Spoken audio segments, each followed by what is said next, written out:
Elon Musk did something that I was saying a long time ago he should do, which is ignore the tyrants of Europe.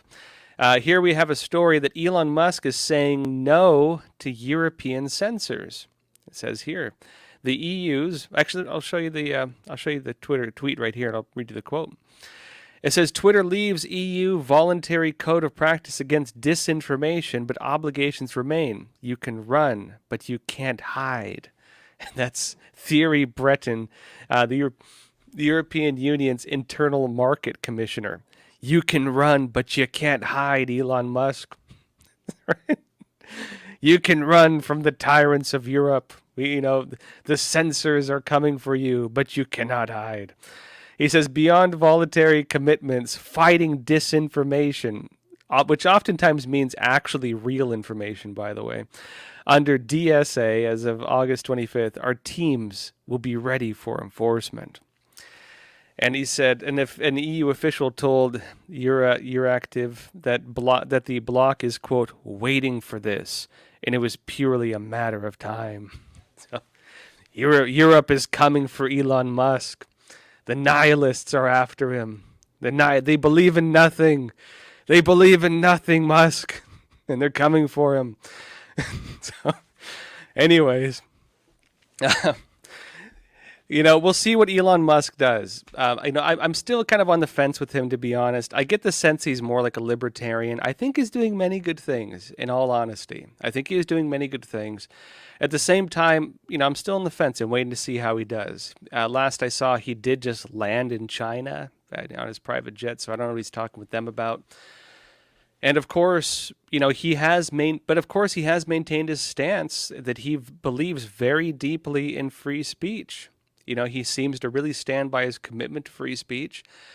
When people have accused him of censoring on Twitter, because a lot of takedown requests have been honored by Twitter. When governments in Europe and in the US or wherever, when they have asked for content to be taken down, Twitter has actually gone along with most of those requests.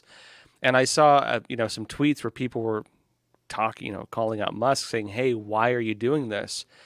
And he says, show me a way where I could not do it. Show me a way where I could get away with not doing it, suggesting that he believes that if he does not go along with these censorship systems, they're just going to deplatform him.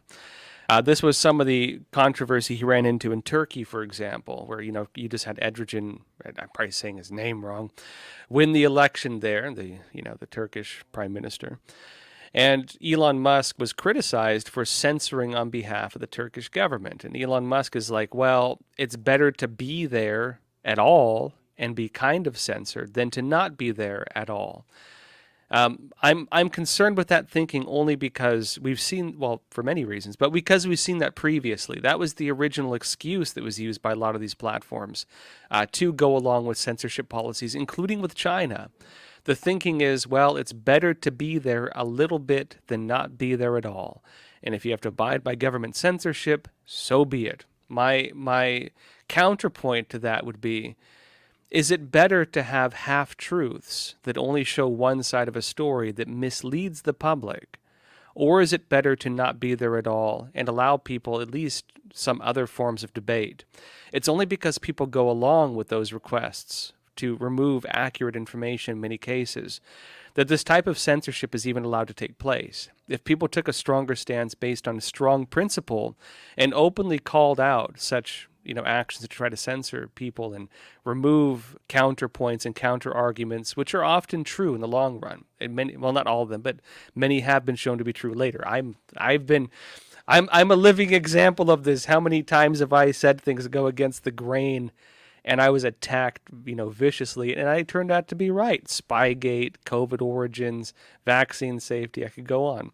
January 6th.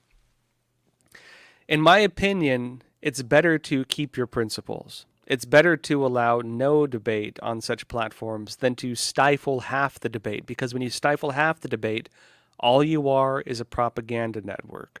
All you are is a source for government propaganda and for lies. And it's better to have no debate than to only allow for lies.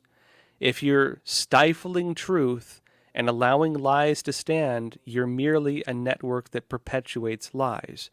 And that is not beneficial to anybody. That is much less beneficial than, frankly, having nothing. And if a platform cannot meet the standard of allowing for open debate and allowing both sides of arguments, it should not stand.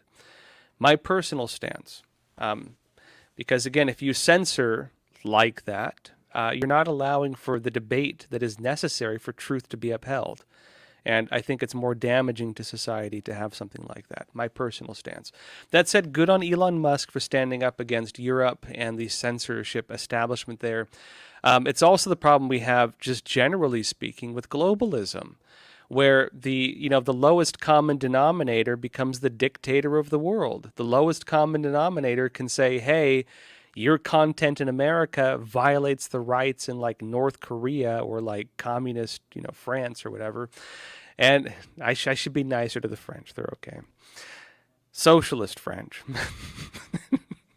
Or Germanistan, one of these countries. When it comes to these countries, should we just abide by the lowest common denominator? And I don't think that's good. I think that Americans need to uphold their principles when it comes to free speech and maintaining our own constitutional protections. We should not bow to the lowest common denominator.